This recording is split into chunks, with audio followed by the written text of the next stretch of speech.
وقالت اليهود عزير ابن الله وقالت النصارى المسيح ابن الله ذلك قولهم بأفواههم يضاهئون قول الذين كفروا من قبل قاتلهم الله أنى يؤفكون۔ یہودی کہتے ہیں کہ عزیر اللہ کا بیٹا ہے اور عیسائی کہتے ہیں کہ مسیح اللہ کا بیٹا ہے۔ یہ بے حقیقت باتیں ہیں جو وہ اپنی زبانوں سے نکالتے ہیں ان لوگوں کی دیکھا دیکھی جو ان سے پہلے کفر میں مبتلا ہوئے تھے۔ خدا کی مار ان پر، یہ کہاں سے دھوکہ کھا رہے ہیں۔ یہودی کہتے ہیں کہ عزیر اللہ کا بیٹا ہے۔ عزیر سے مراد عذرا ہیں جن کو یہودی اپنے دین کا مجدد مانتے ہیں۔ ان کا زمانہ 450 قبل مسیح کے لگ بھگ بتایا جاتا ہے۔ اسرائیلی روایات کے مطابق حضرت سلیمان علیہ السلام کے بعد جو دور ابتلا بنی اسرائیل پر آیا، اس میں نہ صرف یہ کہ تورات دنیا سے گم ہو گئی تھی، بلکہ بابل کی اسیری نے اسرائیلی نسلوں کو اپنی شریعت، اپنی روایات اور اپنی قومی زبان عبرانی تک سے ناآشنا کر دیا تھا۔ آخر کار انہی عزیر یا عذرا نے بائبل کے پرانے عہد نامے کو مرتب کیا اور شریعت کی تجدید کی۔ اسی وجہ سے بنی اسرائیل ان کی بہت تعظیم کرتے ہیں، اور یہ تعظیم اس حد تک بڑھ گئی کہ بعض یہودی گروہوں نے ان کو ابن اللہ تک بنا دیا۔ یہاں قرآن مجید کے ارشاد کا مقصود یہ نہیں ہے کہ تمام یہودیوں نے بالاتفاق عذرا کاہن کو خدا کا بیٹا بنایا ہے، بلکہ مقصود یہ بتانا ہے کہ خدا کے متعلق یہودیوں کے اعتقادات میں جو خرابی رونما ہوئی وہ اس حد تک ترقی کر گئی کہ عذرا کو خدا کا بیٹا قرار دینے والے بھی ان میں پیدا ہوئے جو ان سے پہلے کفر میں مبتلا ہوئے تھے۔ یعنی مصر، یونان، روم، ایران اور دوسرے ممالک میں جو قومیں پہلے گمراہ ہو چکی تھیں، ان کے فلسفوں اور اوہام و تخیلات سے متاثر ہو کر ان لوگوں نے بھی ویسے ہی گمراہانہ عقیدے ایجاد کر لیے۔ اتخذوا احبارهم ورهبانهم اربابا من دون الله والمسيح ابن مريم وما امروا الا ليعبدوا الها واحدا لا اله الا هو سبحانه عما يشركون۔ انہوں نے اپنے علماء اور درویشوں کو اللہ کے سوا اپنا رب بنا لیا ہے، اور اسی طرح مسیح ابن مریم کو بھی، حالانکہ ان کو ایک معبود کے سوا کسی کی بندگی کرنے کا حکم نہیں دیا گیا تھا، وہ جس کے سوا کوئی مستحق عبادت نہیں، پاک ہے وہ ان مشرکانہ باتوں سے جو یہ لوگ کرتے ہیں۔ علماء اور درویشوں کو اللہ کے سوا اپنا رب بنا لیا ہے۔ حدیث میں آتا ہے کہ حضرت عدی بن حاتم رضی اللہ تعالی عنہ جو پہلے عیسائی تھے، جب نبی صلی اللہ علیہ وسلم کے پاس حاضر ہو کر مشرف باسلام ہوئے تو انہوں نے من جملہ اور سوالات کے ایک یہ سوال بھی کیا تھا کہ اس آیت میں ہم پر اپنے علماء اور درویشوں کو خدا بنا لینے کا جو الزام عائد کیا گیا ہے اس کی اصلیت کیا ہے؟ جواب میں حضور صلی اللہ علیہ وسلم نے فرمایا کہ کیا یہ واقعہ نہیں ہے کہ جو کچھ یہ لوگ حرام قرار دیتے ہیں اسے تم حرام مان لیتے ہو، اور جو کچھ یہ حلال قرار دیتے ہیں اسے حلال مان لیتے ہو؟ انہوں نے عرض کیا کہ یہ تو ضرور ہم کرتے رہے ہیں۔ فرمایا بس یہی ان کو خدا بنا لینا ہے۔ اس سے معلوم ہوا کہ کتاب اللہ کی شرط کے بغیر جو لوگ انسانی زندگی کے لیے جائز و ناجائز کی حدود مقرر کرتے ہیں وہ دراصل خدائی کے مقام پر بذوق خود متمکن ہوتے ہیں، اور جو ان کے اس حق شریعت سازی کو تسلیم کرتے ہیں وہ انہیں خدا بناتے ہیں۔ یہ دونوں الزام یعنی کسی کو خدا کا بیٹا قرار دینا اور کسی کو شریعت سازی کا حق دے دینا اس بات کے ثبوت میں پیش کیے گئے ہیں کہ یہ لوگ ایمان باللہ کے دعوے میں جھوٹے ہیں۔ خدا کی ہستی کو چاہے یہ مانتے ہوں، مگر ان کا تصور خدائی اس قدر غلط ہے کہ اس کی وجہ سے ان کا خدا کو ماننا نہ ماننے کے برابر ہو گیا ہے۔ يريدون أن يطفئوا نور الله بأفواههم ويأبى الله إلا أن يتم نوره ولو كره الكافرون۔ یہ لوگ چاہتے ہیں کہ اللہ کی روشنی کو اپنی پھوکوں سے بجھا دیں، مگر اللہ اپنی روشنی کو مکمل کیے بغیر ماننے والا نہیں ہے، خواہ کافروں کو یہ کتنا ہی ناگوار ہو۔ هو الذي أرسل رسوله بالهدى ودين الحق ليظهره على الدين كله ولو كره المشركون۔ وہ اللہ ہی ہے جس نے اپنے رسول کو ہدایت اور دین حق کے ساتھ بھیجا ہے تاکہ اسے پوری جنس دین پر غالب کر دے، خواہ مشرکوں کو یہ کتنا ہی ناگوار ہو، تاکہ اسے پوری جنس دین پر غالب کر دے۔ متن میں الدین کا لفظ استعمال ہوا ہے، جس کا ترجمہ ہم نے جنس دین کیا ہے۔ دین کا لفظ، جیسا کہ ہم پہلے بھی بیان کر چکے ہیں، عربی زبان میں اس نظام زندگی یا طریق زندگی کے لیے استعمال ہوتا ہے جس کے قائم کرنے والے کو سند اور مطاع تسلیم کر کے اس کا اتباع کیا جائے۔ پس بعثت رسول صلی اللہ علیہ وسلم کی غرض اس آیت میں یہ بتائی گئی ہے کہ جس ہدایت اور دین حق کو وہ خدا کی طرف سے لایا ہے اسے دین کی نوعیت رکھنے والے تمام طریقوں اور نظاموں پر غالب کر دے۔ دوسرے الفاظ میں رسول کی بعثت کبھی اس غرض کے لیے نہیں ہوئی کہ جو نظام زندگی لے کر وہ آیا ہے وہ کسی دوسرے نظام زندگی کا تابع اور اس سے مغلوب بن کر اور اس کی دی ہوئی رعایتوں اور گنجائشوں میں سمٹ کر رہے، بلکہ وہ بادشاہ ارض و سما کا نمائندہ بن کر آتا ہے اور اپنے بادشاہ کے نظام حق کو غالب دیکھنا چاہتا ہے۔ اگر کوئی دوسرا نظام زندگی دنیا میں رہے بھی تو اسے خدائی نظام کی بخشی ہوئی گنجائشوں میں سمٹ کر رہنا چاہیے، جیسا کہ جزیہ ادا کرنے کی صورت میں ذمیوں کا نظام زندگی ہے۔ یا ایھا الذین آمنوا ان کثیرا من الاحبار والرهبان لیأکلون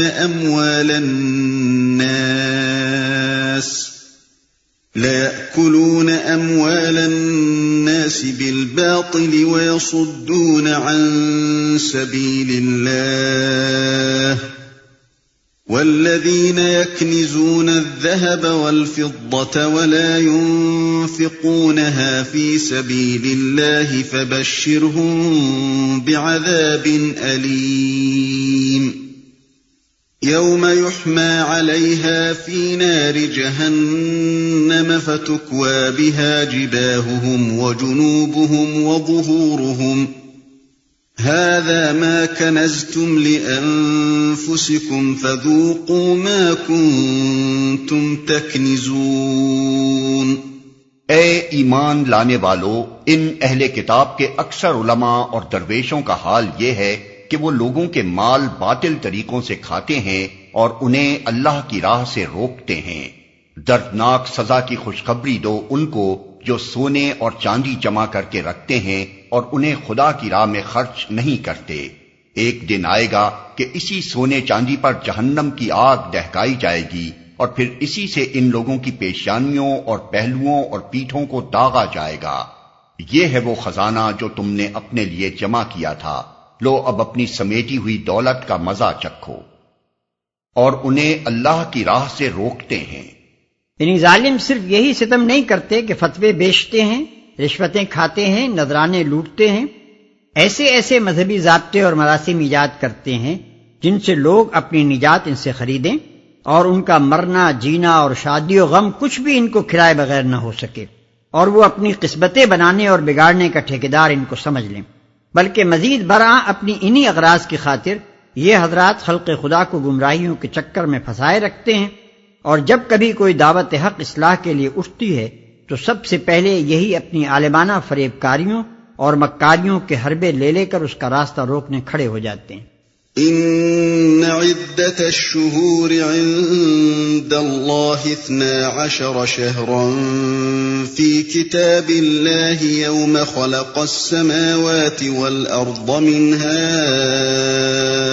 4 حرم ذلك الدين القيم فلا تظلموا فيهن أنفسكم وقاتلوا المشركين كافة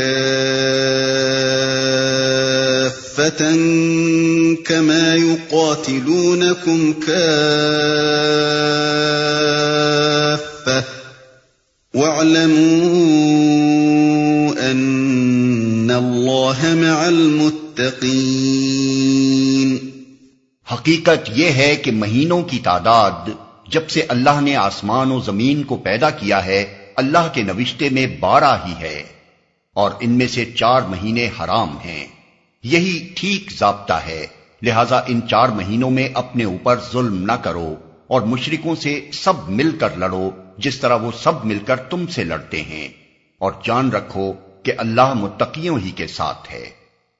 اللہ کے نوشتے میں 12 ہی ہے، یعنی جب سے اللہ نے چاند، سورج اور زمین کو خلق کیا ہے اسی وقت سے یہ حساب بھی چلا رہا ہے کہ مہینے میں ایک ہی دفعہ چاند ہلال بن کر طلوع ہوتا ہے، اور اس حساب سے سال کے 12 ہی مہینے بنتے ہیں۔ یہ بات اس لیے فرمائی گئی ہے کہ عرب کے لوگ نسی کی خاطر مہینوں کی تعداد 13 یا 14 بنا لیتے تھے، تاکہ جس ماہ حرام کو انہوں نے حلال کر لیا ہو اسے سال کی جنتری میں کھپا سکیں۔ اس مضمون کی تشریح آگے آتی ہے۔ لہذا ان 4 مہینوں میں اپنے اوپر ظلم نہ کرو، یعنی جن مسالے کی بنا پر ان مہینوں میں جنگ کرنا حرام کیا گیا ہے ان کو ضائع نہ کرو، اور ان ایام میں بدامنی پھیلا کر اپنے اوپر ظلم نہ کرو۔ 4 حرام مہینوں سے مراد ہیں ذی القعدہ، ذی الحجہ اور محرم حج کے لیے، اور رجب عمرے کے لیے، جس طرح وہ سب مل کر تم سے لڑتے ہیں۔ یعنی اگر مشرکین ان مہینوں میں بھی لڑنے سے باز نہ آئیں تو جس طرح وہ متفق ہو کر تم سے لڑتے ہیں تم بھی متفق ہو کر ان سے لڑو۔ سورہ بقرہ آیت 194 اس آیت کی تفسیر کرتی ہے۔ انما النسیء زیادة فی الكفر یضل به الذین کفروا يحلونه عاما ويحرمونه عاما ليواطئوا عدة ما حرم الله فيحلوا ما حرم الله زين لهم سوء أعمالهم والله لا يهدي القوم الكافرين۔ نسی تو کفر میں ایک مزید کافرانہ حرکت ہے جس سے یہ کافر لوگ گمراہی میں مبتلا کیے جاتے ہیں۔ کسی سال ایک مہینے کو حلال کر لیتے ہیں اور کسی سال اس کو حرام کر دیتے ہیں تاکہ اللہ کے حرام کیے ہوئے مہینوں کی تعداد پوری بھی کر دیں اور اللہ کا حرام کیا ہوا حلال بھی کر لیں۔ ان کے برے اعمال ان کے لیے خوشنما بنا دیے گئے ہیں، اور اللہ منکرین حق کو ہدایت نہیں دیا کرتا۔ اور اللہ کا حرام کیا ہوا حلال بھی کر لیں۔ عرب میں نسی 2 طرح کی تھی۔ اس کی ایک صورت تو یہ تھی کہ جنگ و جدل اور غارت گری اور خون کے انتقام لینے کی خاطر کسی حرام مہینے کو حلال قرار دے لیتے تھے، اور اس کے بدلے میں کسی حلال مہینے کو حرام کر کے حرام مہینوں کی تعداد پوری کر دیتے تھے۔ دوسری صورت یہ تھی کہ قمری سال کو شمسی سال کے مطابق کرنے کے لیے اس میں کبیسہ کا 1 مہینہ بڑھا دیتے تھے تاکہ حج ہمیشہ ایک ہی موسم میں آتا رہے اور وہ ان زحمتوں سے بچ جائیں جو قمری حساب کے مطابق مختلف موسموں میں حج کے گردش کرتے رہنے سے پیش آتی ہیں۔ اس طرح 33 سال تک حج اپنے اصلی وقت کے خلاف دوسری تاریخوں میں ہوتا رہتا تھا، اور صرف 34ویں سال ایک مرتبہ اصل ذی الحجہ کی 9 یا 10 تاریخ کو ادا ہوتا تھا۔ یہی وہ بات ہے جو حجۃ الوداع کے موقع پر نبی صلی اللہ علیہ وسلم نے اپنے خطبے میں فرمائی تھی کہ یعنی اس سال حج کا وقت گردش کرتا ہوا ٹھیک اپنی اس تاریخ پر آ گیا ہے جو قدرتی حساب سے اس کی اصل تاریخ ہے۔ اس آیت میں نسی کو حرام اور ممنوع قرار دے کر جہلائے عرب کی ان دونوں اغراض کو باطل کر دیا گیا ہے۔ پہلی غرض تو ظاہر ہے کہ صریح طور پر ایک گناہ تھی، اس کے تو معنی ہی یہ تھے کہ خدا کے حرام کیے ہوئے کو حلال بھی کر لیا جائے اور پھر ہیلا بازی کر کے پابندی قانون کی ظاہری شکل بھی بنا کر رکھ دی جائے۔ رہی دوسری غرض تو سرسری نگاہ میں وہ معصوم اور مبنی بر مصلحت نظر آتی ہے، لیکن در حقیقت وہ بھی خدا کے قانون سے بدترین بغاوت تھی۔ اللہ تعالیٰ نے اپنے عائد کردہ فرائض کے لیے شمسی حساب کے بجائے قمری حساب جن اہم مصالح کی بنا پر اختیار کیا ہے ان میں سے ایک یہ بھی ہے کہ اس کے بندے زمانے کی تمام گردشوں میں ہر قسم کے حالات اور کیفیات میں اس کے احکام کی اطاعت کے خوگر ہوں۔ مثلا رمضان ہے تو وہ کبھی گرمی میں اور کبھی برسات میں اور کبھی سردیوں میں آتا ہے، اور اہل ایمان ان سب بدلتے ہوئے حالات میں روزے رکھ کر فرما برداری کا ثبوت بھی دیتے ہیں اور بہترین اخلاقی تربیت بھی پاتے ہیں۔ اسی طرح حج بھی قمری حساب سے مختلف موسموں میں آتا ہے، اور ان سب طرح کے اچھے اور برے حالات میں خدا کی رضا کے لیے سفر کر کے بندے اپنے خدا کی آزمائش میں پورے بھی اترتے ہیں اور بندگی میں پختگی بھی حاصل کرتے ہیں۔